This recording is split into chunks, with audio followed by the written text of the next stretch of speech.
որովհետև ժամանակավոր երբ որ տալիս են քեզանից գողանում են քո հավիտենականը։ Ինչ որ ուզես այս աշխարհի մեջ մեղքին ծառայելով կստանաս,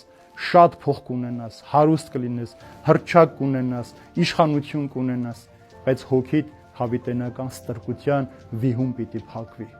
Սա է սատանայի ամբողջ նպատակը։ Ինքը գիտի, որ իր ժամանակը սահմանափակ է եւ ողբում է ամեն անգամ, որ օրը որ Հիսուսը աշխարհ վերադարձավ, ինչպես այսօրվա ավետարանի մեջ լսեցիք, երբ որ գա մարդու որդին, պիտի լացեն ու կոծեն ազգերն ու ժողովուրդները, բայց հնարավորություն չունենալու։ Սատանան գիտի, որ պահին որ փողը հնչեց, Քրիստոս գա,